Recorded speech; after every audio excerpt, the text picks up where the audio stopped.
point for Mitchell. Mitchell with a wrister that is kicked away by Brad Richards. Kopitar to the back. Mitchell again.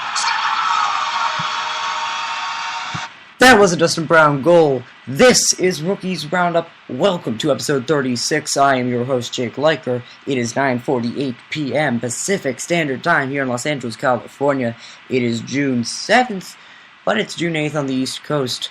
It's also a tough day if you live in New York on the East Coast. The Los Angeles Kings just came off another come-from-behind victory. They find a way to do it yet again. They call them the Cockroaches. 5-4 in double overtime was the final score. The Kings take a 2-0 lead in the Stanley Cup Series. I'm obviously very happy about that as somebody from Los Angeles. Of course, before we go any further, we're going to have our obvious self-introduction.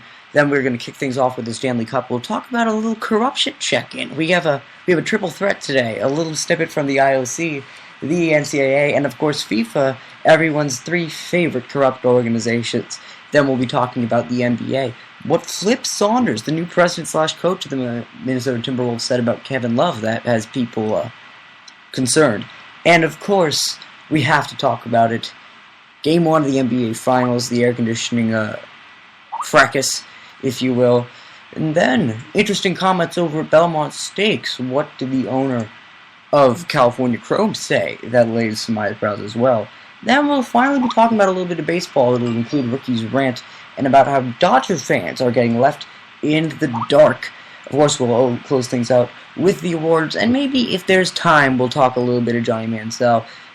Because, again, we really haven't covered enough baseball in this show. So, again, all timestamps from each segment will be posted in the introduction.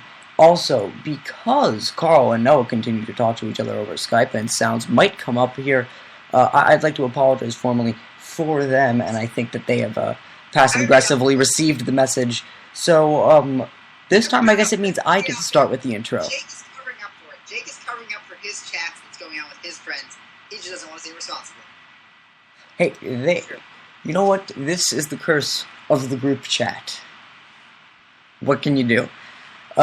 So first, I'm Jake Liker. Follow me on Twitter at Jake Liker. Like Rookies Roundup on Facebook. The page is called Rookies Roundup. It's pretty simple. Follow us on Twitter at Rookies Roundup. I haven't really been writing a lot for Hound Sports lately, but now that summer is finally here, we'll be checking. Keep your eyes peeled for those. Might have some articles coming along the way. Again, one clear thing before we start. RerunTheVote.org had a big rant about Qatar last week, and we might just get the wheels turning. A lot of big figures are stepping up and putting their foot down. So again, that's all you've got from me. Carl, you are back from a one-episode suspension that you couldn't make it for, but still I made my point. Gone, but you didn't make a point, really. It was an intended point. It was like a fake I don't even know. I was gone. A suspension. The suspension bit is funny, but I'm sorry, I was gone. I know how much you guys all miss me when I'm not here. You can go find me on Twitter at Carl_PM. You know what? It's a hard life being me. All my sports teams seem to lose. They're very good at that. So apparently it's something with me being there. So I probably should just stop supporting the Yankees. Or just start supporting the Yankees so they finally start losing. Or maybe I became a Yankee supporter and that's why I started sucking. Or maybe you could end the introduction, but I appreciate it. Carl, follow Carl on Twitter at CarlPM. That's Carl with a K. Carl_PM. Carl_PM. Excuse me. With a K. With a K. Don't forget, it's with a K. No, it's kind of annoying. You know what? I've had too many people miss me. Yes, and Noah. Well, like Carl, I have a weird first name. My name is spelled Noah with a J. No, but seriously, it's with a... you can follow me on Twitter at Noah Saborda. And I had something... Wow. I had another snarky thing to say, but then I just kind of forgot it after all of the talking that was happening. Probably something about the Lakers, I'm assuming, because he was talking about teams losing. Oh yeah, no, I became a Lakers fan, that's why they suck. Yeah, that's probably... Oh yeah! You can read Jake on Hound Sports, he's got like 5 articles. You can read me, I have like 10. Probably want to read me. Oh, I forgot. I write for a site called On Base Talk. OnBaseTalk.com. On Base Talk, that's what they changed the name to. Yeah. Alright, well, we are 5 minutes into the show. I think that is... No. You can follow me on... That was mostly you, Jake. You can follow me on Facebook at Blake and Noah LA2 Chicago. Also, tune in tomorrow night, which will be at 7 Eastern, 7 Eastern, 6 Central, 4 Pacific, and if you're one of those weird people who lives in the Mountain Time Zone, then 5. Hey, but no, That, by the way, was from him. If you are one of my people in the Mountain Standard Time Zone, You don't- this you don't- is for you. No. Everybody in the Mountain Time Zone. County people. Nevadans are... Look, Nevadans are people, too. No, they're not. They're like punters. No, they're like Alright, well, we begin. University. Noah is going to send me the link to the show. I actually did. Noah did. I'm slipping, guys. No, I don't see it. Oh, there it is. Sorry. You know what, guys? Everybody out there, if you feel that we should have an adequate leader who can see when somebody sends him a link, please call in to whatever Jake's phone number is. Jake, what is your phone? Also, your social security number, credit card, date of birth, PIN number, security code on the back of your credit card, and that's such a Expiration date. On the Okay, credit guys. We get the point, and now we begin. As I go to the interwebs and share everything. security. So, you're not getting social security number off of me. First, let's talk about No, you're getting it on of me. the Stanley Cup. Fantastic game. Again, the Kings, they are like cockroaches. They find a way to do it. Again, for the That fifth... doesn't sound much like cockroaches. That sounds like sex addicts. So much more. So, Noah has successfully alienated a good fourth of this country in the Mountain Standard Time Zone. And now, anyone with children listening, Noah, you always keep the show interesting. That's our job. But that doesn't mean you keep it PG. Keeping it classy. Yeah, thank you for that, Noah. You know what sport his middle name is class? You know what, you can take that up with the Canadian sports writer who uses that term if you're really unhappy about it. But the Kings and the fans have embraced the term cockroaches. So, back to the cockroach point, we seem to just not be able to go away. 5 out of our last 8 games now, we have come back from down 2 goals to at least tie, if not win. This was the first time that the New York Rangers lost a game in these postseason, leading after 2 periods. One of the goals that the Kings scored in that 5-4 win was a controversial third goal. It was deflected off of Dwight King. This came about 2 minutes into the third period, and a lot of people were certainly surprised with this. I'm not sure if you guys saw the... No, neither of them saw it. Noah was at a Chicago Fire game. Yeah, let's make this rookies round. I agree. This can be rookies round. No, there's no rant, because it actually counted, and I don't really want to rant against my team. Wait, But check it out for yourself. Was it a goal about kicking motion? It was not about a kicking motion. It appeared as though Dwight King was in the crease. I can't referee scissors. Okay, no, Carl, you don't get to be the goal scorer if you didn't hear it. He was in the crease. He was in the blue area. A lot of people said that he was... like half in the blue area? Was he a quarter in the... Was he I don't know, Carl. Maybe you should have watched the Stanley Cup. Furlong. They came out and... Furlong. Nobody knows. He was a mile. He was a mile. A kilometer. A millimeter. He was in the crease, and they did not call goaltender interference, saying that he was pushed into Henrik Lundqvist. There was a shadow in the crease. Lundqvist was clearly upset about this, but the goal stood, and it really kick-started things. Is that a turning point in the series? I can't really ask the co-hosts because they didn't see it. The truth is, though, the Rangers did have their chances to come back. There was a questionable penalty against us in the first overtime. Martin St. Louis had a fantastic chance at a breakaway to finish away. Fantastic game overall. If you are the New York Rangers, what do you do to come back into this series? Carl, we'll start with you. If you're you, well, you've lost 2 games in overtime. So you know what I say? Keep doing what you're doing. You know what? Most of this has come down to luck. You're probably fine. Make small adjustments, but you're fine. Don't sweat it. What? Sure, before... No, No. I agree with Carl. Look, if you lose 2 games in overtime, obviously there are adjustments you have to make. But you're not going to overhaul. You don't overhaul. You lost 2 cover-behind games. Okay, so you know what you do? You say, look, we had started out well, but what we really have to focus on is that third period, or when they're coming back. We have to focus on Just skate lines every single practice. All my thing, I didn't say overhaul. I was just concerned with the fact that Carl said, no biggie. I mean, you just lost. Look at Anaheim. Look at Anaheim, how they've done. Look at how the Blackhawks did against the Kings. A lead for the Kings hasn't really meant much. They've made it out of the series, yes. But it's not like it's the be-all and end-all against this team. Absolutely. And again, no one's saying that. that. Also, look at the Blackhawks. They lost 2 really tight games in their series against the Blues, and then came out and... Exactly. That's the thing. I think that, though, it mattered for any team not to lose, perspective on the losses. You didn't lose by 15. You're still very much in this series. You didn't lose like the Kings in those first 2 games against the Sharks. I get my moments because it's... And even the Sharks came back. I mean, even the Kings came back. So, honestly, I think that there's a level of worry, but it's not frantic worry. It's not we're down 3-0 worry. It's we're down 2-0 after 2 really, really well-played and tough losses. I agree. Jake, would you like to speak? I would like to speak, but it appears that we are experiencing technical difficulties. Well, let's keep talking in case we're not experiencing it. No, we are. Oh, okay. Are we back? This is what happens when you keep too many tabs open. Twitter. Thanks for that. Jake, I believe we're still broadcasting live. We are broadcasting live. Sorry if there was any mix-up over that the past minute.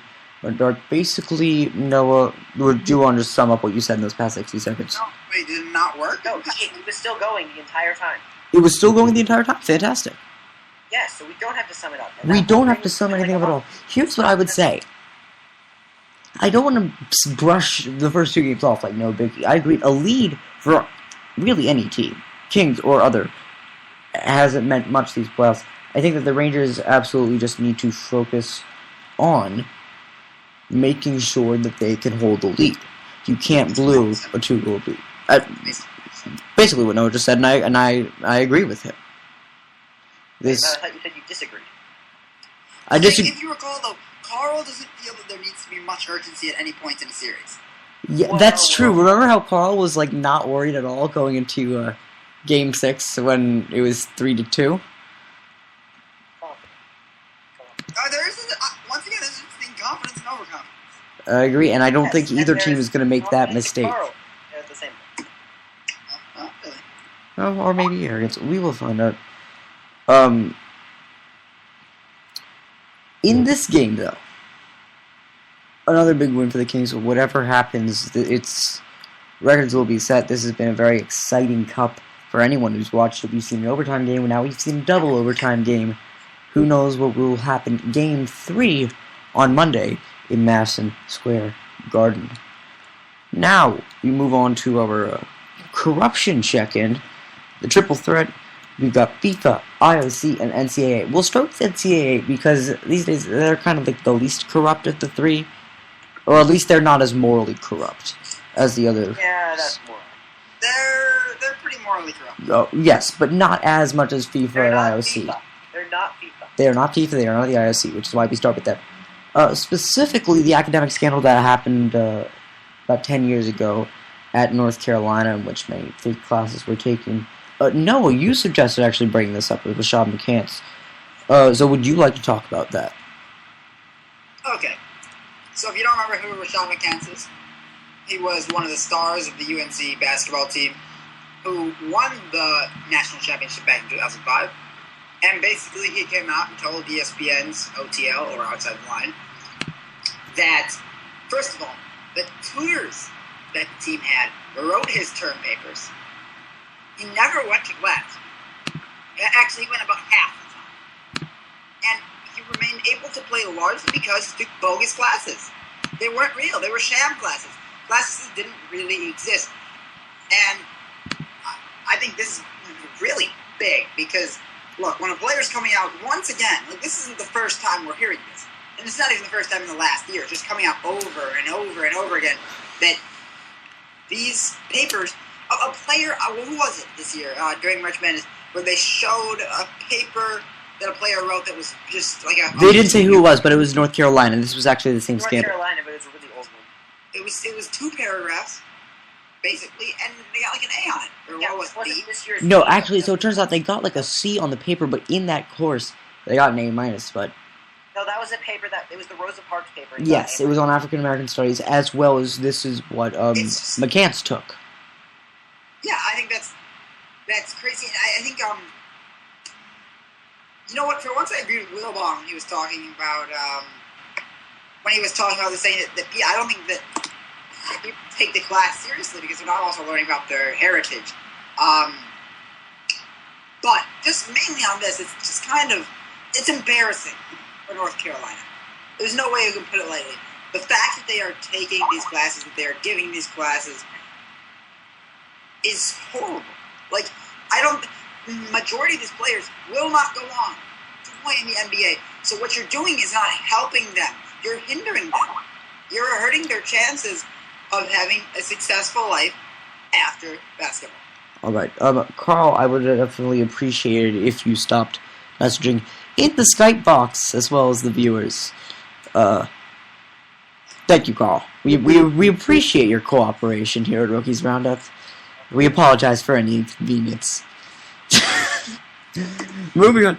But about the McCants story, yeah. So according to him, student athletes were encouraged to take what were called final paper classes, or paper classes, in which the final grade would be given solely based on one final paper. And the team would have tutors, I guess, and tutors just wrote the final paper for Tar Heel athletes. And the kids who were in the class just didn't grade them at all. Basically, they could turn in whatever and they would get an A. Exactly. Now, Roy Williams... Spots from Roy Williams, by the way. Yeah, I was about to talk about that, actually. Roy Williams denied it, which is kind of ridiculous at this point, because it has been proven time and time and time again. Well, no, the thing that he denied was the fact that he knew all about it. So Roy Williams is still denying that he knew about it, which is obviously questionable, but that's what Roy Williams is actually denying. Next topic. We climb up the corruption ladder, and now we have entered the IOC range. The 2022 Winter Olympics 2022 seems to be really an ultimatum year for corruption, where it all ends. You see, no one seems to want to host the 2022 Winter Olympics. Wait, what about Oslo and... No, hold on. So, per Deadspin, so Krakow, Poland, actually officially withdrew its bid for the games a day after a citywide referendum where 70% of voters came out against hosting the Olympics. No more for Krakow, Poland. In January, another of the 6 original finalists pulled out. Stockholm, Sweden's ruling political party declined to fund the games. In November, voters in Munich, Germany rejected a proposed Olympic bid. The vote is not a single against the sport, said one lawmaker, but against the non-transparency and the greed for profit of the IOC. Last March, a joint bid from Davos and St. Moritz in Switzerland fell apart after being rejected, so there are 4 remaining finals lists. Oslo, Norway, but that bid apparently is falling apart. It was supported by a razor-thin margin in a September referendum, but public opposition has only grown since, and on 2 weeks ago, the junior member of the government coalition voted against funding any Olympics. For them to go on, it would require an unprecedented alliance between the ruling Conservatives and opposition Labour Party. Okay, so now we have Lviv, Ukraine. Ukraine seems like a lovely place to host the Olympics at this point. Yes, because Jake, in what? How many? In what? 8 years, they're going to be the exact same country in the exact same turmoil. That makes sense. So we're talking about Russia here, right? Okay, we don't really need this kind of sarcasm, Carl, but it's a lot of infrastructure to build up. I don't think that country is really going to be an economically or safe. So Russia's going to be hosting the World Cup, the Winter Olympics in 2022. Lviv, Ukraine, but that bid seems dead in the water anyway because of the turmoil and the war in the country. The bid's chief said currently our dream is on hold. Right now? So all that remains, Almaty Kazakhstan and Beijing, China. One's an oil-rich state ruled by a president for life, and the other is China. So that's no Yes, so coincidence. China will get it. What's the issue with China having it? With the Sochi Games raising the bar to an absurd $51 billion, hosting the Olympics no longer looks like a winning proposition. The failed and aborted 2022 candidacies all have one thing in common. When actual citizens are allowed to have a say, they'd say they don't want the Olympics. And for China to receive the Winter Olympics, first of all, the climate... Yeah, it's not going to work. So, they have mountains there. They have mountains, and Sochi in the day, was Sochi down in by the Sochi sea was where the terrible. lakes were? It was pretty warm. Sochi was a horrible Olympics. Sochi was horrible. The hills were bad. The hills were bad. The skiing was the snow was bad. The indoor stuff was fine. Therefore, Beijing must have ski hills. That's a thing. Let's credit the IOC a bit for the upcoming Rio de Janeiro Summer Olympics. Actually, no, that's going really badly. Exactly. They went to London and said, look, it's probably not going to be ready. Can you host it? At least they're not trying to host it in a crappy place right now. Exactly, which brings us to the top rung. Congratulations, FIFA. You have overtaken IOC as the most corrupt financially and morally organization in international or domestic sport. Take a look at this. We have an update on Qatar. Of course, last week I delivered a scathing rant about what was going on with the Qatar bid for 2022. And since then, there have been new developments and more detailed figures about other bribes that were given by Chemco Under group bribes, you holders. mean under the table payments, also known as bribes, instead of under bribes? I said other bribes. You said under bribes. I said other bribes, but thank you, Carl, for feeling the need to call me up on that one. We really appreciate it. Carl was our most supportive co-host. I think Carl would make a fantastic therapist. Such a good listener. How are you? How do you feel today? No, really, I really don't care. Okay. Yeah, I really don't care. And it's not how do you feel today, it's how do you feel all days. I'm not just talking about today. That's Carl's therapist. Alright.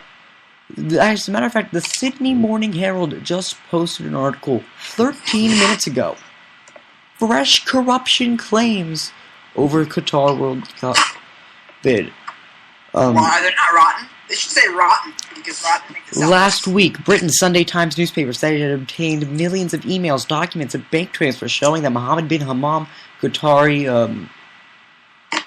should we say mogul, paid over $5 million from slush funds to win support in the bidding process for 2022. It has gotten so out of hand that, as a matter of fact, the most senior executive and Noah's favorite to become the next president of FIFA, Michel Platini, is calling for a new vote on the Qatar World Cup.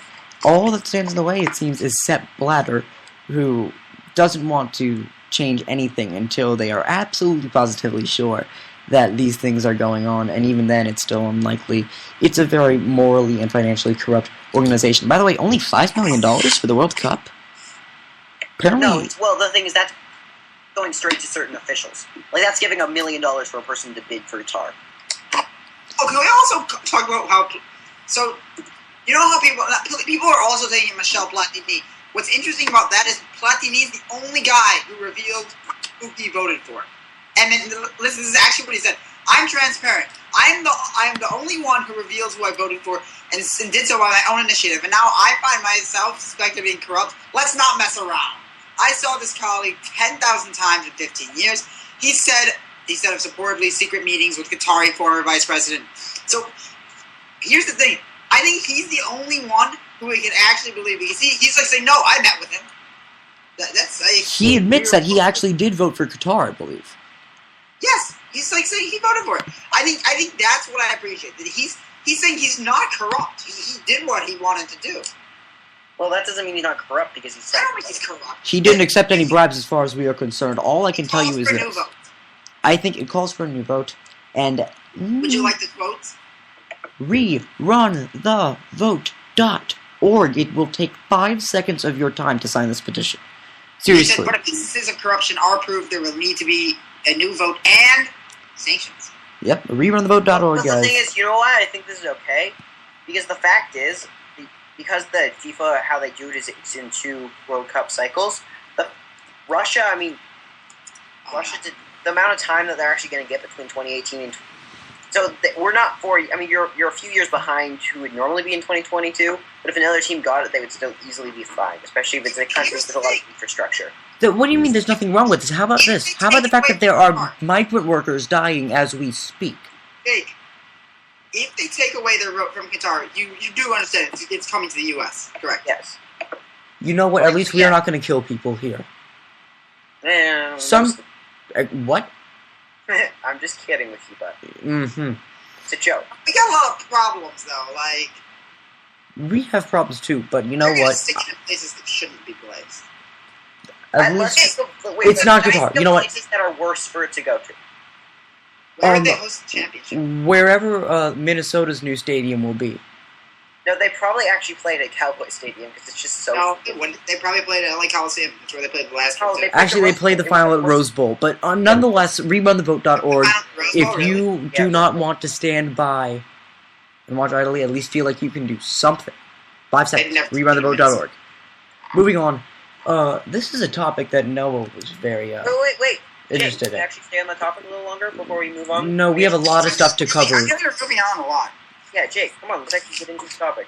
We're going super fast right now. Correct, because there are a lot of topics to hit on, but fine, sure. Final 30 seconds. So one of our fine. All I'm saying is that yes, likely it should go to the U.S. It would go to the U.S. and I think that's good because the fact is the U.S. would not have to build up a lot more infrastructure to take this event. We have all the stadiums we need already because of NFL stadiums, particularly, and if you look at the 2022 bid we had set up.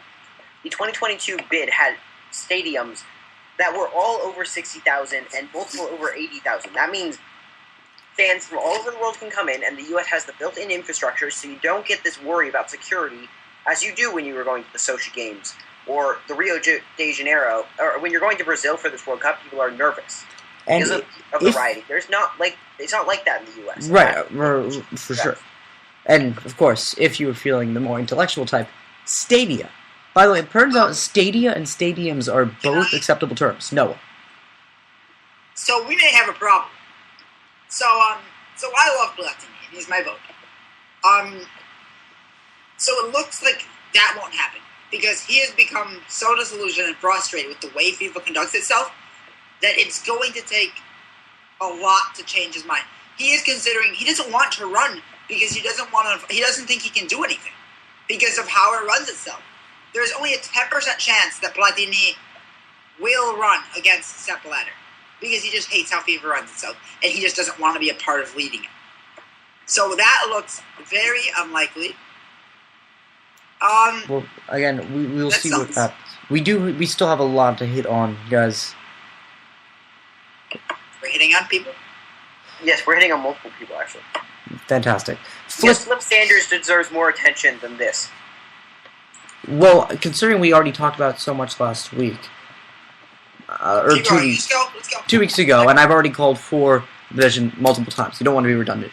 But if Jake has called for it, then nobody else needs to. Okay, Carl. Stop.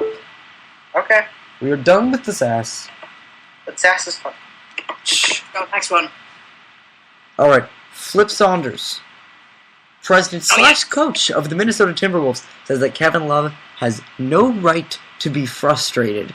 Yes. Noah, you had some interesting thoughts about this one. Oh, yes. So, first of all, I'd like to ask Flip Saunders a question. On a scale of 1 to 10, how insane are you? 42. First of all, he appoints himself the coach. Good job, Flip. Way to just appoint yourself, coach. Way to not look for a candidate who may actually be better. No, I'll appoint myself. Because, by the way, how many things have you heard in the news about Timberwolves looking for coaches? I've heard more about the Cavs looking for coaches, which to me basically says Timberwolves weren't. Flip Saunders already knew what he was going to do. So he appoints himself coach. Then, he said, just like I told Kevin Garnett, he didn't have a right to be frustrated. Why does any player have a right to be frustrated? You're either part of the problem or part of the solution. Let's first touch on Kevin Garnett. Nobody cares anymore about KG. So why bring it up? Now let's go to why does a player have a right to be frustrated? I don't know. Maybe it's because his team has played like crap year after all-star year for him. You're either part of the solution or part of the problem. He is part of the solution. Unfortunately, the rest of your team isn't solving anything. So, you know what? I think he has a right to be frustrated. I think you would be frustrated. Imagine if you were the best coach in the NBA and you go to a team that just doesn't respond to you. You're going to get frustrated too. I think it's just ridiculous. I think look, if you want to say somebody doesn't want to complain, if it's some guy who hasn't done anything for the team, who has put up lackluster numbers each and every year, that I can completely understand. But when a guy puts up 26 points a game, 12.5 rebounds, and 4 assists in a season, and is considered one of the better power forwards, if not the best in the NBA, you can't tell him he has no right to be irritated or frustrated. It's ridiculous. I completely agree. I think that for Flip Saunders, first of all, he is allowed the right to be frustrated. The way that he has been strapped down to Minnesota, he has not been treated fairly. For that reason, he's not getting the respect he deserves. It's absolutely ludicrous to say that he doesn't have the right to be frustrated. And this man thinks that this is how he's going to be the coach? This is how you're going to talk about your star player, which you're desperately trying to keep in Minnesota? It's like you want him to go away. It's mind-boggling. It is mind-boggling, and I truly feel sorry for every Minnesota Timberwolves fan out there, because clearly Mr. Saunders has no idea what he is doing, and he is driving away Kevin Love. And Can I read a comment that somebody commented? Yes. So, you know I said about KG, then the guy says, and then KG left, got paid the same amount, won a title, and you have not made that play, and the Timberwolves have not made the playoffs since. So what exactly is the moral of the story? There you go. There you go. Who was the comment from? Was this on Twitter? No, also another, it was just a ESPN comment. Yeah, Flip, tell Love like you told Garnett. How'd that work out for you? And that's exactly what you just said, Jake. This is the player you are trying to keep, who is your best player, and you're just going to go out and bash him. Well, have fun. Carl, you are a Portland Trailblazers fan. You do have some alliances to the state of Minnesota. I have. Wait, what do you say? You do have some alliances to the state of Minnesota. How do you feel about this situation? I do have alliances to the state of Minnesota, but none to the Timberwolves, to be honest. All right, here's what. Honestly, I'm not going to talk on this because I don't feel like I'm educated enough to give an opinion on this. A team cannot be frustrated without frustrated How players. about this? Okay, let's educate Carl. Carl, no, we're not educating Carl. We're moving on because, Jake, it's your idea. We need to move on.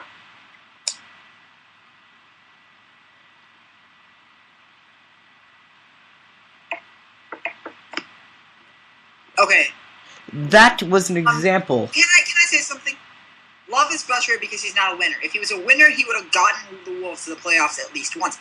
I will say this. Love is a winner. But unfortunately, I don't think he's the same type of player. I don't think people realize that he is not a player that can lead a team single-handedly. He's just not that type of guy. He's no LeBron. He's no Kevin Durant. He's no James Harden. He's not those types of players. He's not Kobe. He's not a player who can single-handedly lead a team. He's just not that type of player. He's great, but he's not that good. He's not good enough to do that, unfortunately. By the way, I think people have to realize that. And by the way, for some of you listening in, about sort of cutting that whole corruption check-in thing short for this Timberwolves topic, again, we did talk a lot about it 2 weeks ago. We do talk a lot about corruption on this show, and we do believe it is important. If you want to hear about that more, please go check out last week's show. Again, we really went in-depth to it. I mean, we don't want to just say the same thing every week. We want to keep things new, and that's why we moved on from it.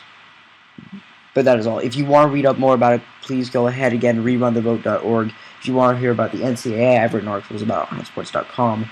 I'll be writing something more about FIFA coming up soon, about the IOC, all of it. We do talk about corruption a lot on this show, and We apologize to anyone who believes that, we aren't giving it enough attention tonight.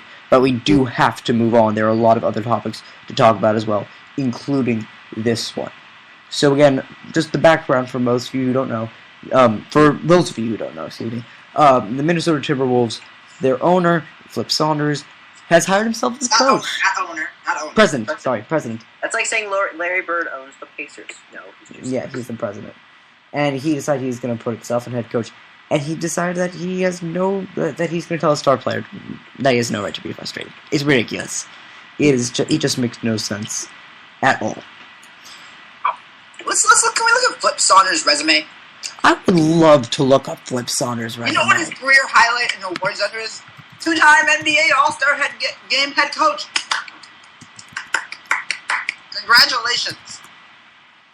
That's all he's done. That is all that he has done. Ooh, well. I don't like Flip Saunders either. But give him some credit here. No, it doesn't believe in credit. What credit should I give him? That he made the 2008 Eastern Conference Finals? That's it. Okay. Well, how about this? That's the farthest he's ever made in the playoffs. Flip Saunders led Minnesota to 8 consecutive postseason berths from 1996 to 2004, culminating with the organization's first and only Western Conference Finals trip. Farthest he's gone. His 638 and 526 mark had ranked him 20th on the NBA all-time. Ask you a question then. Is Tom McClellan a bad coach? Of the Sharks, is he a bad coach? Never made it past the final. Apparently, he just can't get past a certain mark. I didn't say Flip Saunders was bad. I just said he hasn't given me any reason to say, wow, your resume is terrific. Oh, okay, but you could just as easily say the same thing about George Karl. George Karl is a much better coach. I agree. But if we're judging this on how many rounds you made it into the playoffs, then that's the same logic for the people who fired George Karl. Let's go to George Karl. You really want to look up George Karl? No, George Karl is far and away better than Flip Saunders. I'm just saying, if we're using that logic. Let's not forget that he was the NBA Coach of the Year also. Again, I love George Karl. I am all about George Karl, you know about that. But here's the thing. Flip Saunders, actually, his 638 and 526 marks had him ranked 20th on the NBA all-time coaching wins chart coming into this season. His 548 winning percentage, 11th among all coaches who have overseen more than 1,110 games. What I think the point is, though, that we're trying to say is that Flip Saunders has no right to say that Kevin Love has no right. Yes. You want to talk about rights to feel or say something? How about Flip Saunders check himself? Maybe he needs to be the one to flip his view on this, because clearly he has to put himself in the right place. Time to check yourself in Minnesota. Now we move on. Game 1 of the NBA Finals. Okay, we heard a lot about this. We're going to try and talk about this as little as possible, but it does beg for something. It is the NBA Finals, and this was, sadly, the storyline of the game. Air conditioning not working in AT&T Center. Temperatures over 90 degrees, nearly triple digits in AT&T Center. The Spurs defeated the Heat in a fantastic run late in the fourth quarter. LeBron James left the game with cramps with 4 minutes to go. I was really kind of upset with the way ESPN sort of handled it. They gave no credit at all to the San Antonio Spurs. So, before we go any further about this, let's be very clear that the San Antonio Spurs earned this win, that they were the better team in that game, and that Tim Duncan, by the way... Now let's be very clear about something else. ...was phenomenal. Let's make something very clear, though, Jake. When LeBron was on the court, the Heat were far and away the better team. The stats showed it. The Spurs... Far and away. It was a 2-point game when he left. It's not far and away. Oh, you want to... Let's look at the stats. When he was on... No. It was a 2-point... He wasn't in the game for every single minute prior to that, was he? No. Jake, let's go to the stats. Let's look at exactly how he played, when he played, and how the game matched up. Here we go. Okay. Thursday. But we can't assume that he's going to play the entire game. It was a 2-point game. I'm just arguing... You could say that he was the better team, but far and away is very strong for a 2-point game with 4 minutes left. He was only... if it's a 2-point game with 4 minutes left, that would mean 44 minutes. 11 of those minutes he was not on the court, unfortunately. So, I'm sorry, they were the better team with it when he was on the court. They were the better team. Carl, what do you think about this? Here's what I've got to say is, I'm sorry, it was a 2-point game. It was not a blowout. It would not have been a blowout. It may have been a close game. I didn't say it was a blowout. I said they were far away. I did not. Noah, you weren't listening to me. Here, I'm going to talk, and neither of you guys are going to talk in front of me. The fact is that was going to be a close game. There's no question about it. That final score, this is one of those things where the thing is, it was hot the entire game. We should say that. LeBron, there was an interview with LeBron where he said even during the beginning of the game, even in warm-ups, you could tell that it was too hot in there. Warm. Hot. But the fact is, LeBron is a key piece of the Heat. The Heat are not winning these titles without him. So when he gets knocked out, it's a big deal. I still expect the Heat to win this series. I really, truly do, and I expect them to win Game 2. Because when LeBron is on the floor, he's the best. He is, and I still believe this, he's the best player in the NBA. He may have not been, compared to KD and him, that's another debate. But all around, I think he's the best player. I agree. So I'm saying when he's not on the floor, that's a big deal. And that the fact is, yes, it makes a difference.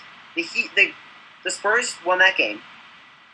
But it makes a difference when LeBron's on the floor, and I expect the Heat to win this series. It's the same thing when Kevin Durant was playing against the Grizzlies. ESPN every second covered that. But you know what? You didn't talk about it, did you? You didn't come out and say, "Oh, I hate how much ESPN's covering Kevin Durant." They rode Kevin Durant during that Grizzlies. May I say something? I was not pleased that they didn't seem to be giving the Memphis Grizzlies much credit. The same way that no one seems to give the San Antonio Spurs much credit. I don't understand how it's still possible to be under the radar and underappreciated when you are winning games in the NBA Finals.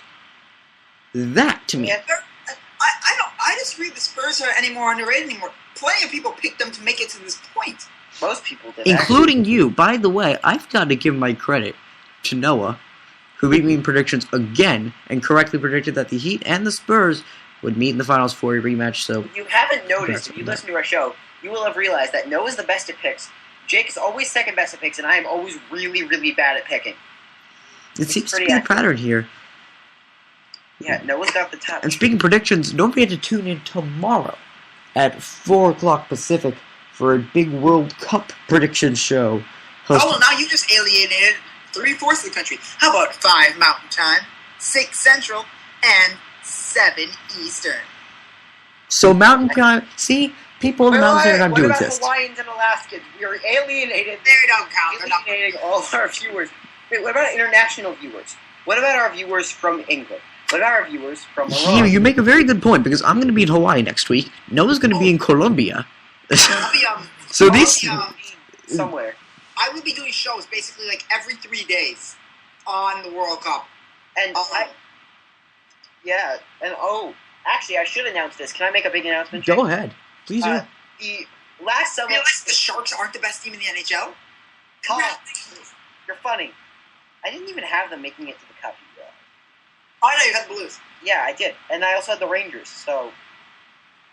Wait, hold on. In predictions, we beat Noah in something. We did. Oh, I'm so Noah proud. took St. Louis and Boston. We took St. Louis and New York. Let's say, though, for the semifinals that me and Carl both beat you. If it's the okay, if we're playing the semifinal game, then I beat you in the NBA, because I got 3 out of 4. All right, let's continue. Hey, big announcement time. All right, last year I began the show, and it was wildly popular for Carl standards. 50 State Update? 50 State Sports Update is going to be returning sometime in the next week. Yes. It's a hit show last year. And you know what? I would like to announce now that Jake Liker is going to be on our first episode talking about California. So congratulations, Jake. You've been drafted onto our show. Apparently, Apparently, how many countries have I been to in the world? Oh, how many countries are there? There are 216. Okay, Carl, I suggest you do a 216 country sports update.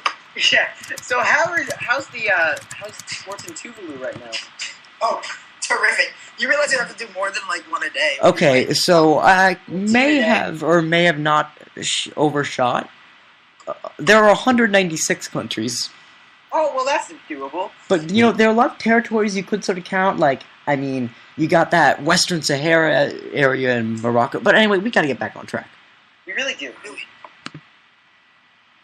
So, here's my thought with LeBron James on this. At first, I was ready to pounce as the typical LeBron hater that I have sort of become over the years. But that's true. I have come to a realization that I have been unfair to LeBron James, and that it is unfair of me to say that LeBron is not and cannot be better than Michael Jordan, because his career is still early.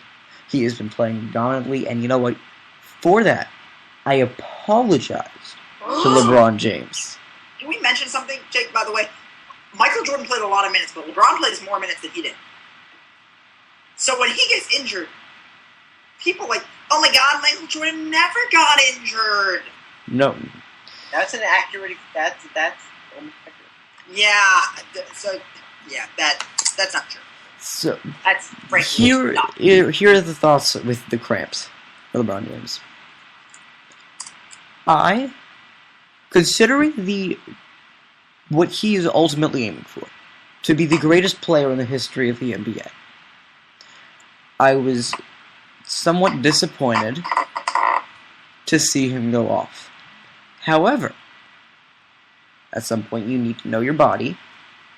Clearly, everyone had to play in the same heat, yes, but no one was pushing as hard as LeBron. LeBron was carrying the team on his. So while I'm going to say I was disappointed that he wasn't able to play out the whole game, I mean, at some point there are health hazards to this. Can I put out something? Yes. Again, from the interview I saw with him, he said that he tried to go to the scorer's table and Spoelstra said no. Like, it was just it was to the point where it was not worth it, because the finals is 7 games and it wasn't worth him. Yeah. For them to still lose that game, but him exactly. go and make it for himself more. He's the franchise. And if the franchise, and he's in the last year of his contract, exactly. If he were to get injured from staying in the game, I don't think people realize that, saying, oh, he should have got it back in the game. So if he pulls a muscle, like seriously, and he misses it, you know what everybody says? LeBron's stupid for going back in the game. That's what everybody would say. Everybody would say it. And I think it's ridiculous. LeBron haters, I'm sorry, if you're a LeBron hater listening to this show, you gotta just check yourself. Because all you do is criticize every move that he will ever make. And you tell him, look, you shouldn't do this, but then when he decides to do exactly what you want him to do, and something bad happens out of it, you act like you never wanted him to do it in the first place. It's ridiculous. Get over yourselves. Okay. Here's what was great. No. So I don't remember who said it, but I think the biggest problem is that people have already pre-decided who they think LeBron James is. LeBron James can no longer prove to most people who he is, because they've decided this is who he is. He is the guy who made the decision. He is no one else. And I think that's a problem. I think people have to realize that people change. You know what? We all make decisions every day, and you know what? They're not all on national television, but you know what? We all do it. Yes. Okay, now I still have a little problem with the decision, but that's not the point here. I think that we have seen LeBron James evolve as a character and as a person. No one mentioned this to me, I think, earlier in the week. And as an act. Would the old LeBron James have handled Lance Stevenson blowing into his ear the same way? Would the old LeBron James handle the 7-point night the same way? LeBron James has evolved. And that he's is... like a Pokemon, and now he's like in a better form. Exactly. And he is can I terrifying. read, like, a quote out of there? Yes. Let me try to find... I'll find exactly what it said. Well, while you're finding that, I want to bring up another point. Conspiracy seems to be a new theme on this show. Jason Terry came out and said that he believes that the San Antonio Spurs rigged the air conditioning and that this was all a plan. And No, I think it was the Cleveland Cavaliers. obviously It's Kyrie Irving himself. I think, though, that that's one of the most ridiculous things I've ever heard. Like, really? And how does this help the Spurs? Although, there was one thing I saw that I wasn't a big fan of. The Spurs got fans in their locker room at halftime. Heat did not, but still, I think the Spurs played as a better team today. And to be honest, I think that no air conditioning, everyone had to play in the same conditions, except for the fans. But even then, We have no idea what would happen. we don't. That's But I think that for anyone to take this away from the Spurs is wrong. What's the quote? It's more like a reading, but let's start with this. Perhaps more impressive than the player James has become is the person into whom he's evolved since he left Cleveland. Gone is the villain who fed off the hatred of his detractors, a persona wiped away by defeat in the 2011 finals opposite the Dallas Mavericks. Gone is the brash kid who used to taunt opposing teams with elaborate pregame bits, replaced by a man who indulges in his emotions without rubbing them in the faces of his foes. Would the old LeBron have brushed off Lance Stephenson's antics as easily as the new LeBron did? Would the old LeBron have gone so seamlessly about his business in the face of the Pacers' hard fouls and harder attempts to get under his skin? Would the old LeBron have bounced back so brilliantly from his forgettable Game 5, in which he accumulated just 7 points in a measly 24 minutes? And then it goes on just to talk about how James was discussing it, and he said, which was my favorite, he is a father and a husband, a champion for his team and his family. He took a risk when he left home, throwing his public image at the mercy of an angry mob and his baseball future at the foot of Pat Riley. In going to Miami, James sacrificed not only his slice of his paycheck, but his singular hold on the spotlight. For that, he has been rewarded with a greater fortune and fame, with on-court success he could have hardly dreamed of in Cleveland, with a stronger understanding of who he is, where he came from, and where he is going. That was long and deep. Yeah, but it's a good point. But who wrote that article, by the way? Josh Martin on Bleacher Report. I think that's actually that's a fantastic point. All right, Thank you, Mr. Martin. Thank you, Mr. Martin. Well, on that, I think it's time to move on from basketball again. We'll see how things. Actually, no. Let's make some predictions here. Who is going to win the NBA Finals series? Karl Mogline. Who wins and how many games? Karl Mogline wins in 7. Jake Laker wins in 8. Yes, Jake creates his own new series. Who wins and how many? Yep. Heat, and due to this, I think they make it to 7 because I don't think they can pull this out in 6 anymore. I had Heat in 6 at the beginning, but I think I'll take Heat in 7. No.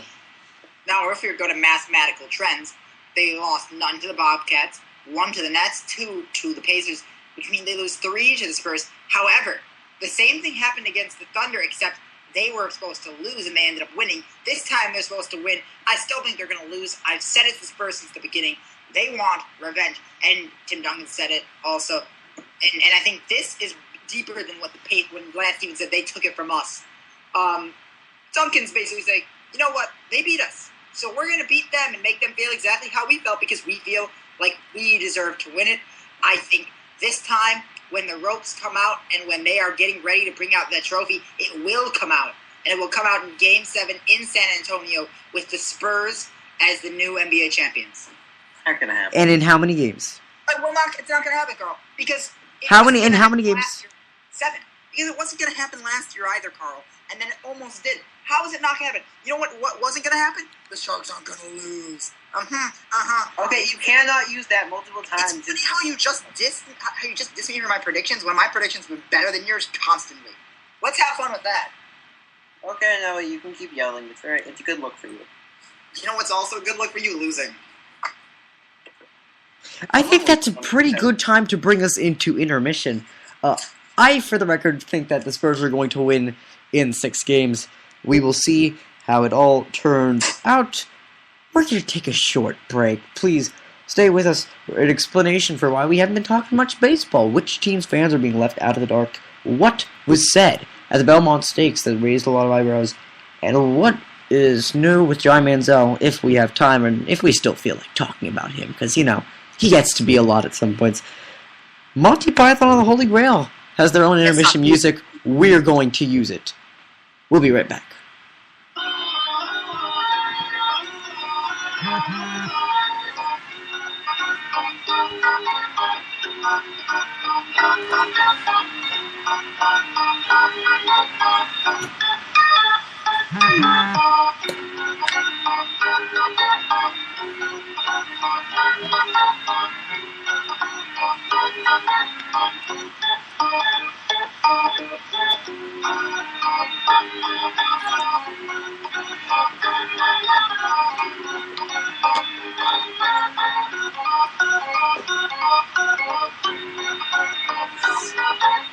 We're back.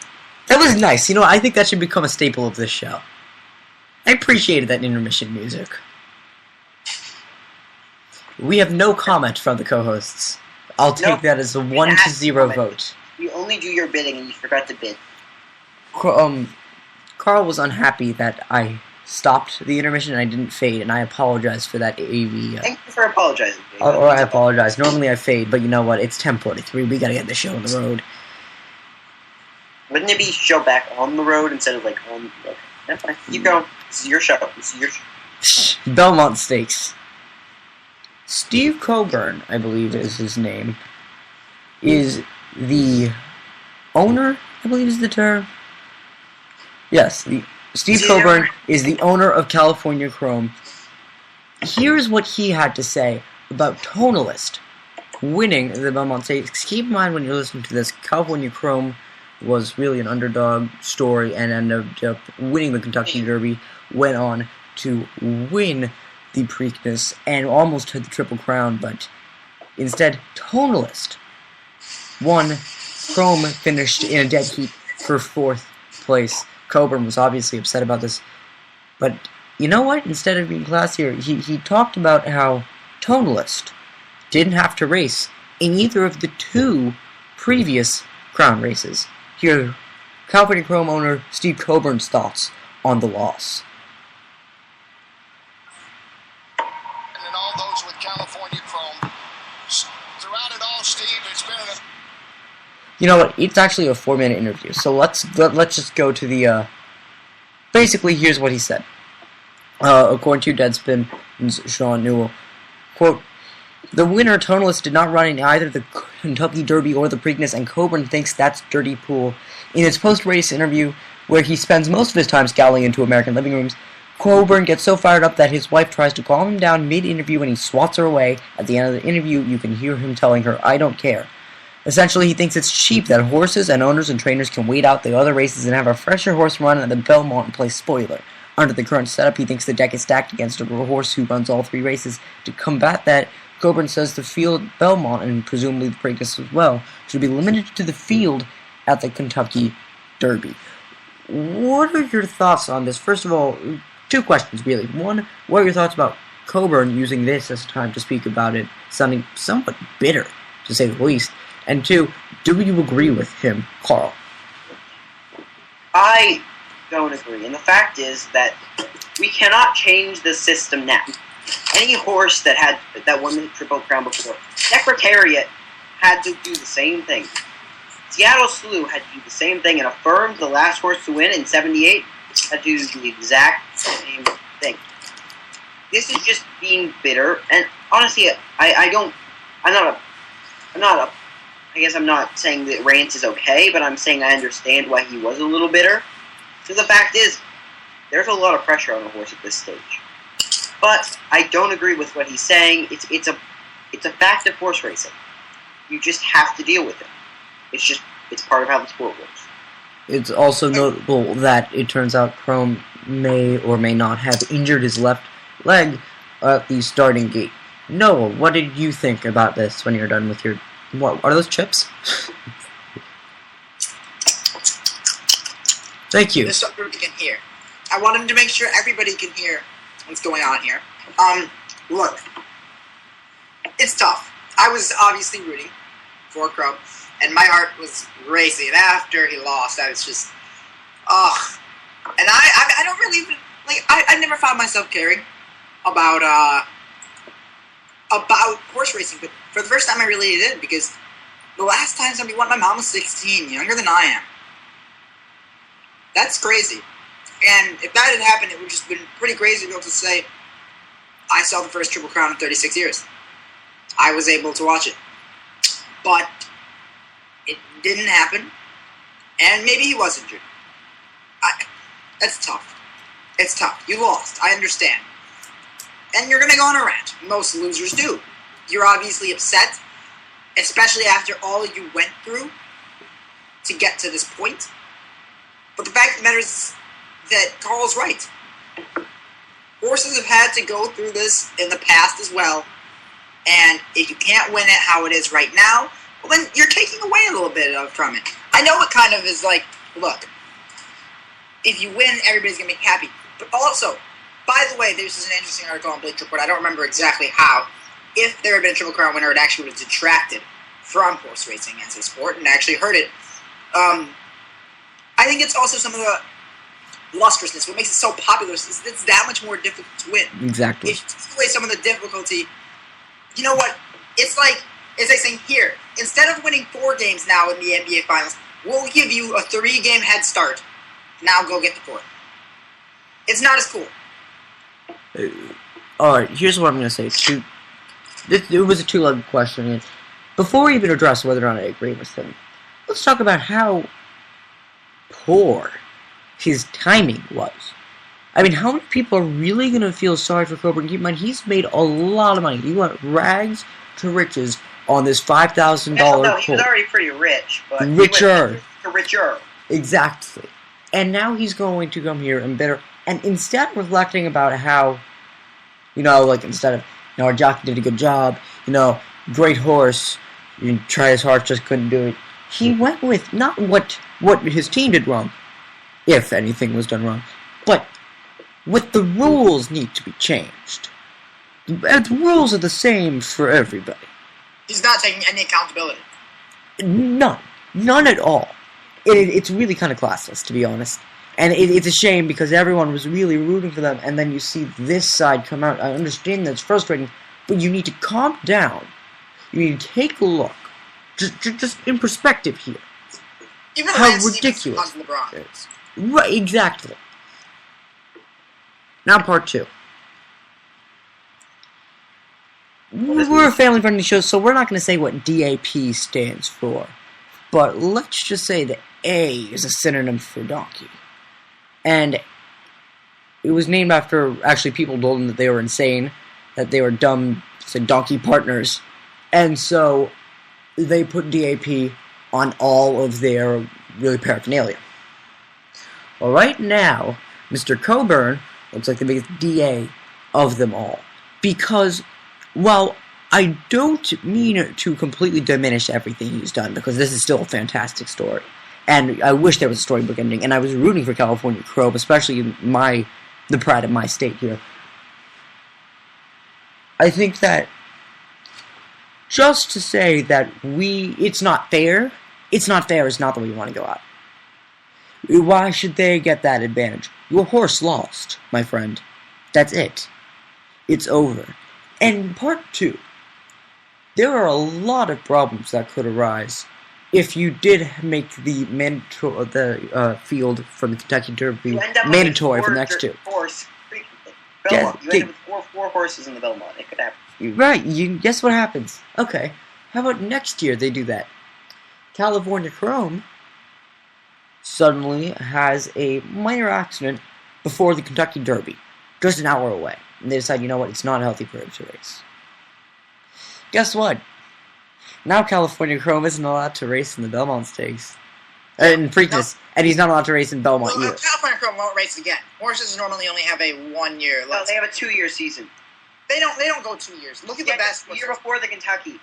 Well, either 1 or 2. California, any horse. This could happen to any horse. It says 2-year-olds and 3-year-olds. They race 2-year-olds and 3-year-olds. They drop off. Off. They raced before that. Noah, I'm saying they raced the year before. Oh, yeah. There's only a 1-year range they can race in the Derby, though. Right, yeah, okay. Look. But say a new horse comes out. Maybe Coburn a different horse, and he's been breeding or something. Or if breeding is the term, maybe training, I don't know. There are going to be cases of that. And it's just not right to have this idea of trans. Like, that's just not fair. It is. Exactly. We want to talk about unfair.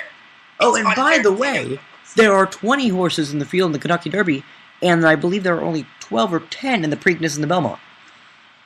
It's easier. There's less, definitely. You couldn't come through And instead of going out with dignity, you went out salty. Exactly. You know what? Even though they lost, it would have been. You know what? People would have been like, you know what? It was great to watch California Chrome. The owner just came out and said, look, we lost, and you know it's tough. And I could go out and cite all these different reasons. You know, maybe they did play a role.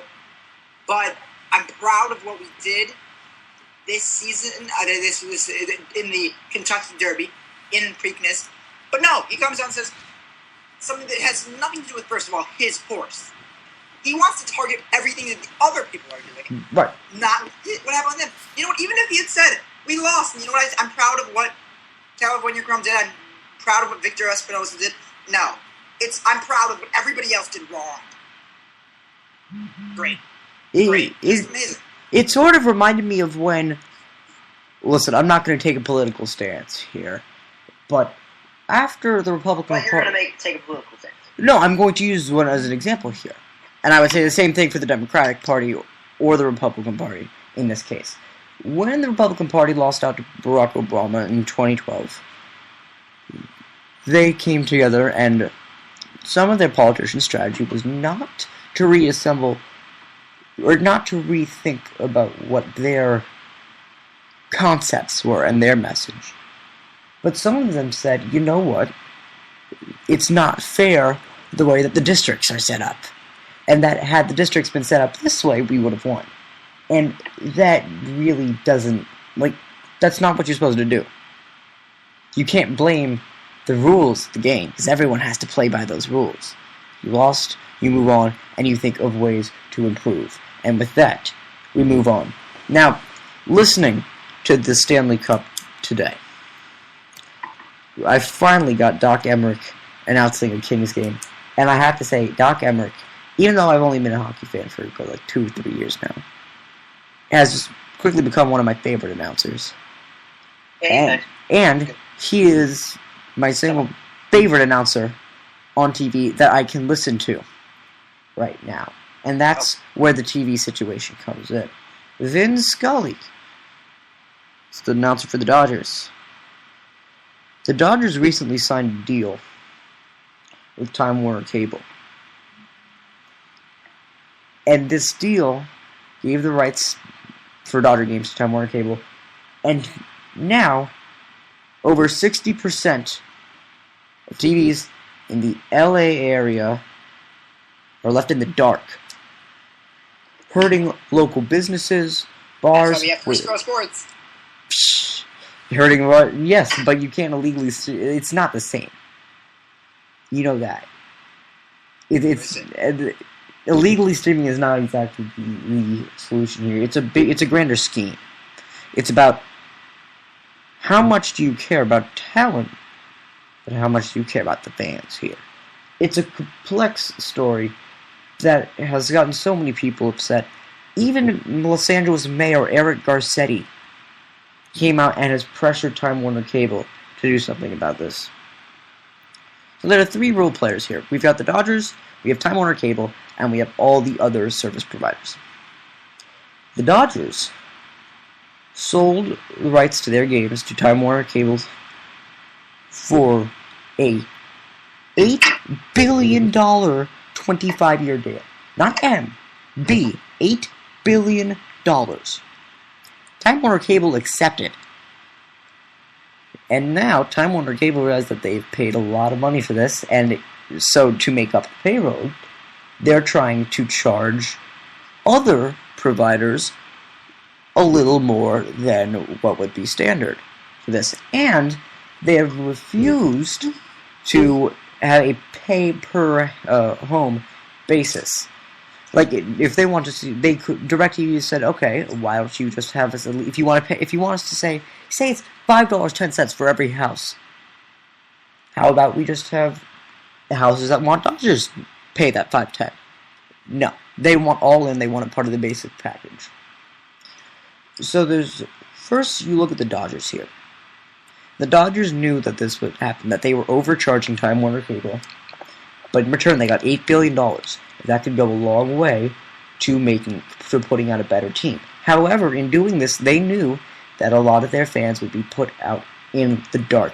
Do you think the Dodgers are justified in charging that $8 billion because it will help them make a better team? Or do you think that it is not justified because in doing so they knew that they would leave most of their fans out of the dark? And it's really shocking. I sort of lost a lot of interest in the Los Angeles Dodgers, and I lost interest in the sport of baseball. I'm sure it will come back, but it's tough when you cannot watch your game on TV, and especially Vin Scully. Carl, thoughts? Well, my thoughts are, alright, here's the fact. This adds $320 million to their payroll every year. Or into their expenses. They get $320 million a year out of this. Approximately. I mean, if it's all even. My question is, you know what? In 25 years with inflation and stuff, this could be more interesting to see how this goes out. But it is ridiculous. And I should note, you're not the only market that suffers. Oh, I know that, but I think that this is...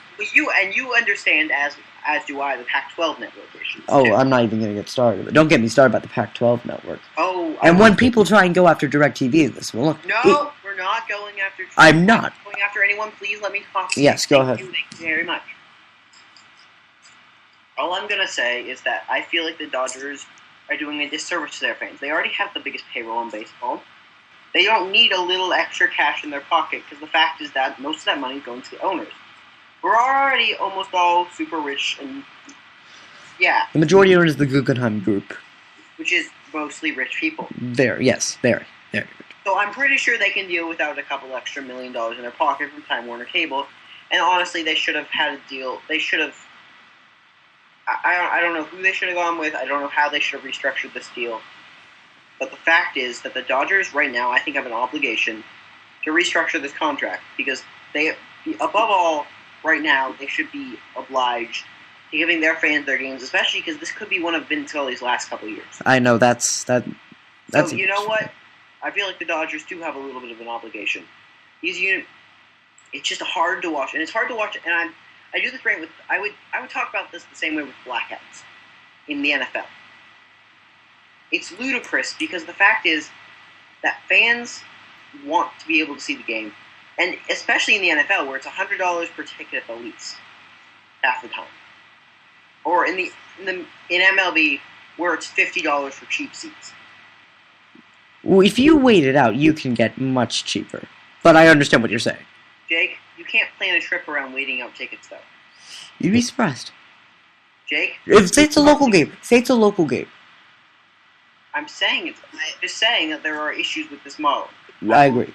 We can talk about ticket prices and waiting out tickets another time, Jake. Yeah, I know. What I'm saying is that the Dodgers have an obligation to their fans, because the fact is, especially with the size of the LA market, it's pointless to knock out because you know what, they have enough people in that city that they can have a couple more watching on TV and they'll still be fine.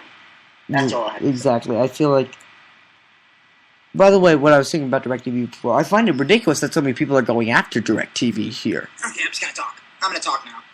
I'm gonna butt in and talk. Go ahead. Because everything you're talking about payroll it's I don't know why you're talking about payroll, because if you haven't looked at baseball this year, payroll is now a minor factor. I said even though they have this, they already have that, so it's not like they're gonna add. I'm not talking about their payroll at all. I'm saying payroll is a minor factor. Look at the teams right now. Look at the Dodgers. They are 30. It's not the rant to have, Noah.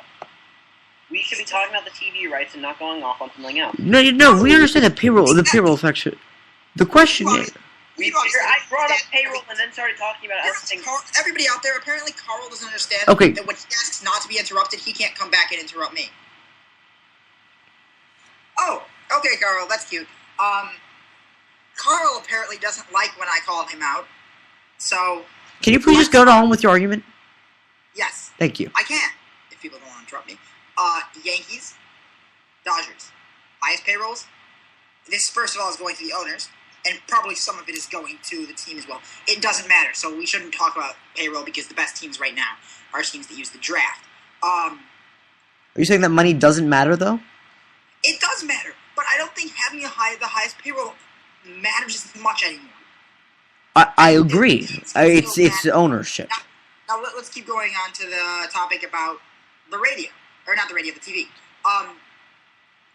Look, they are obviously a lot of money. It's stupid, frankly. You broadcast it to the fans, especially if they're showing up. Look, these are fans that, though Jay criticizes them, they show up to games. We do show up. They show up in the third inning. Yes, they do. Second inning for your information. There is no team that is better at getting attendance than the Dodgers. They have the highest attendance in baseball. We have the largest stadium capacity as well, but still, people show up for the games. Yes, they show up, which means, obviously, though the fans may not have the same level of passion as certain other ones, they do care. And it's obvious because, look, we have Jake right here to express how much he cares that they are not broadcasting. I have had multiple times where I've been talking to Jake and he's brought it up. So he's obviously upset about this, and I'm sure many Dodgers fans are. And look, you can lower it a bit. You don't have to charge the same amount just because you want that extra. It's not even benefiting the club in any way. It's not benefiting at all. If you are going to take that money, at least do something with it to benefit the team. Don't just pocket it yourself. It's, you know what? We're talking about corrupt scandals, FIFA, all of this. That's corrupt. I agree. That's pocketing the money and saying, look, we're not going to give it to our team. Instead, we're going to take it and just watch how our team does and how our fans struggle to watch games. Exactly. Here, I think that I'm a little ashamed of how the Dodgers have kind of really turned their backs on the fans, in a way. For example, I heard that apparently they're no longer going to be giving out paper tickets if you're not a season ticket holder. You'll have to print them out online. And yeah, and I think that's completely. What about buying tickets at games? You can still go up at a game and buy a ticket. It's a weird situation, but really this is about TV. For some reason, I've become very defensive about providers and stuff like that. Like, I'm really defensive about Verizon, and I'm really defensive about DirecTV for some reason. I don't think DirecTV has done anything wrong here, so let's get that out of the way. For the Dodgers, while I do not appreciate that they knew this was going to happen by charging $8 billion, can we just turn to Time Warner Cable here? No, but the problem is, okay, Jake. Wait, no, may I? Hold on. No one interrupted you. Issue, and this doesn't matter if the other. This is not a national issue, and that's why I don't know how. I understand. I'm just saying it's a different issue, though. Listen, it's the stories you don't hear enough about. It's not whether or not you're a Dodger fan. It's about how teams should be able to spend their money. Is it more about money and improving the team, or is it about the fans? Or in the Dodgers situation, they've turned their back on fans, and they haven't been able to put out a good team. Don't place any blame on Time Warner Cable, Jake, because they actually have to turn a profit here.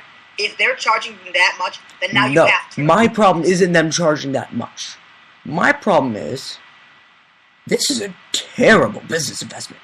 Are you really going to pay $8 billion for 25 years for the TV rights of a team that hasn't won a World Series since 1988?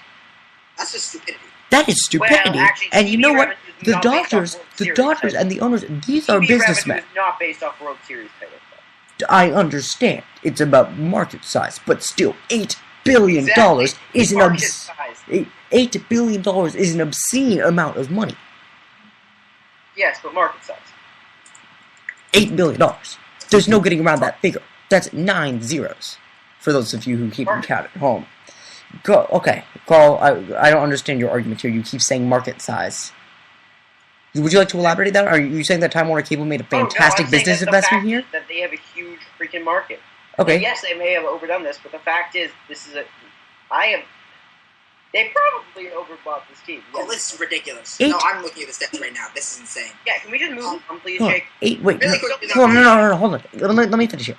$8 billion for this team. I don't know whether to think, and at the end of the day, you know what? Sports is still a business, whether we like it or not. These were businessmen, and they found someone that took advantage of them. And you know what? I didn't appreciate it, but fine. Stats, yes, go. AFC package for the whole NFL for CBS is $1 billion a year. Yes, exactly, and this is $8 billion over 25 years, which should. But that's for a whole league. That's the whole AFC. Exactly, and the whole AFC. Let's crunch the numbers. And the problem is, the Buffalo does not count as a TV market. Are you kidding, Carl? Okay, are you really trying to defend this? Tell me. I understand what you're doing. I just am trying to say that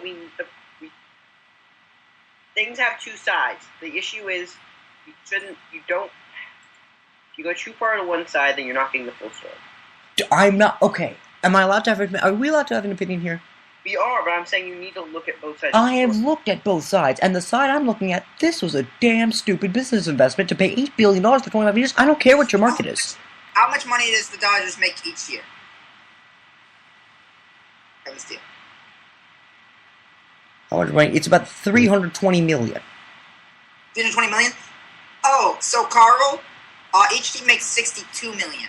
$62.5 million off this deal each year. So the Dodgers deal is bigger. No, I didn't say it was. It's worse. No, that's my point, though. My point being that this is ludicrous how much they're doing. And Jake, you were 100% right. Why would anybody take this deal? Exactly. So, you know what? These are businessmen. Wait, we cannot blame this fully on Time Warner. No, no one's blaming it fully on Time Warner. They're stupid. I'm just saying that Fox Sports was not sitting there, ready to take this deal if they didn't. So they're going to do it for an absolutely atrocious deal. So look at this. So now let's turn back. Let's have money, be it maybe less, then go invest half of my money in a really bad deal. So let's turn back now. If we really want to look at both sides, and I'm not happy about the deal the Dodgers made, the ownership is comprised of businessmen, and this is a business. And you know what? They just got a lot more money than they expected. And they're going to take that up. If you were presented that offer, you know, if I was in that situation, maybe I would handle it differently, but I can't say I really blame them. They just got a lot of money. I'm upset that they kind of turned their back on the fans here, but I think if Time Warner Cable doesn't accept this deal in the first place, we don't have an issue. It's an interesting topic. It's a really interesting way to think about this. And by the way, Yankee fans out there experience the same thing. The dispute between, I believe it was DirecTV and Yes, lasted 2 years. So who knows how long this is going to last. Is it about the fans or is it about the money? And right now they're not putting out a winning team out there. It's a very frustrating situation. And it's frustrating for me and a lot of local businesses in the Los Angeles area. There used to be Dodger bars that can't even provide the games anymore. It's a very difficult situation. There's no television networks that have Time Warner. There are. Time Warner Cable. U.S. is 63% of households, or not households, TVs in the LA market. That means that 2/3 can still get it, or you can switch to get it. Time Warner Cable Arena. Who plays in Time Warner Cable Arena? The Bobcats. No, 2/3. No. I mean, sorry, Carl, 2/3 can't get it. I'm saying 1/3, but I'm saying you're saying that all these bars. Why can't these bars switch to a different TV thread? Because that kind of costs money too. And by the way, and what about football? What about when football season comes around? Right now, the NFL Sunday Ticket is exclusive to DirecTV. So there's a. Do we have no issues with that either? In bigger news, Hugo the Hornet isn't as scary as Pierre the Pelican. Now that's important stuff. All right, you know what? I'm sorry. I can't. We've talked a lot about baseball. We talked about the money game. I've been asking to move on for this. You know, you don't have to talk about this subject, Carl. We understand you didn't care about it. You could have kept out. You could have kept it quiet. You could have walked out. You apologizes for forcing you to talk. You had no issue with walking out in the show last time. No, I didn't. Do you want me to walk it again, Jake? Because you obviously don't need me. I didn't say that. I'm saying, I mean, it's a moot point. Don't play the self-pity card. Don't play the pity card. It's just a moot point. The topic was over. It was an unnecessary comment. But speaking of people who are unnecessary. No, bad segue. Oh, no, and speaking of unnecessary, how about unnecessary draft picks? San Diego Padres select Johnny Manziel. We're not going to talk about it. It's what we're going to talk about next time, because to be honest, it's late. Everybody's heard about it. And we have gotten enough of it. You know what? You're right. You are right. I'm going to uphold journalistic standards, as Carl and Noah said. I can forgive LeBron James, but Johnny Manziel still has a lot to prove. And if the Padres want to waste draft picks, be my guest. It's time for awards. What about Carl's topics? That was good and insightful. I like Carl's topic. I like both of Carl's topics. We'll talk about said topics on the next show. You gotta you have to leave them wanting more. I think it's the term. MVP. Listen, I hate to be biased here, but it's still a fantastic idea. Los Angeles Kings actually had a giant LED screen of Will Ferrell placed outside Madison Square Garden near Times Square. And it was black and white, said "Go Kings, go" on it. And Will Ferrell just encouraging everyone to lose their minds in favor of the Kings. They put this right next to Madison Square Garden. I thought this was actually fantastic trolling. The Kings seem to be very good when it comes to trolling. Josie should be MVP. And I'm not even a USA fan. Josie. Shout out to Josie. Shout out to Josie Altidore, and good luck to the U.S. men's team. But I'm not allowed to talk about soccer. If you want to listen about soccer, tomorrow, 4 p.m. Pacific, 7 this Eastern. This is my show. I get to. You're right. Facepalm to Mother Nature. You know, all Belgium wanted to do was play their final tune-up game against Tunisia. And in the 24th minute, the game was called off. Golf ball-sized hailstones came pouring down, and they could not play the game. It was impossible to play the game. It was called off. Facepalm to Mother Nature. Come on, the Belgians. Well, they finished it, didn't they? I know. I don't think they did. They did finish it. Oh, and this is big. Romelu Lukaku was injured at the end of it. Noah, for those of us who are not soccer, you'll hear more about it tomorrow. That's all I can say. And by the way, if you don't know about soccer, keep in mind that there are timestamps on the show, and you can fast forward to any segment you'd like. So if you're not interested in a subject, you don't have to participate in it. Sympathy. Everyone at the Belmont Stakes, because they all want to see California Chrome win. That didn't happen. Fine, sometimes fans don't get the result they want. But then, so apparently after over 100,000 people left, it was mayhem. No lighting in the parking lot, no officials, no police. We had people looking for I saw this very funny tweet earlier, as a matter of fact, actually. I thought they did a great... Whoever it was, you have people looking for their cars for an hour or two. They just can't find their cars because there's absolutely no control there. What was the term? Here, this was tweeted by Rob Westervelt at Slackboy, Slakboy. Hour 3 of the Belmont abandonment and parking lot is still no way out. We are about to elect our own government. And if you want to take the train out, well, that was miserable too. So, tough luck to everyone in the Belmont Street. Can I get my sympathy now? Sure. I've given sympathies for the past two. I've given awards. Sympathy to soccer fans in the World Cup for the amount of injuries that have occurred. The World Cup went from being like, oh my god, everybody great's playing, to, oh my god, everybody great's injured. It's just tough. We'll see how it turns out. Thank you to Carl. Thank you to Noah. Thank you to you for listening in. Again, don't forget to listen to our big World Cup preview tomorrow. And thank you for listening. We will see you hopefully soon. Now that it's summer, we'll be able to do a lot more episodes. We are at episode 36, by the way. We might be able to average an episode every week. I believe our first episode was August 10th, August 11th. We'll see what happens. Stay with us. Again, tell all your friends we really appreciate you listening tonight. And we appreciate every time you listen. So we hope you do next time around. Thanks for listening. Say goodnight. For Carl Mogline and Noah Taborda. I almost called you Carl Taborda. I'm Jake Liker. Congratulations. I'm Jake Liker. Good night.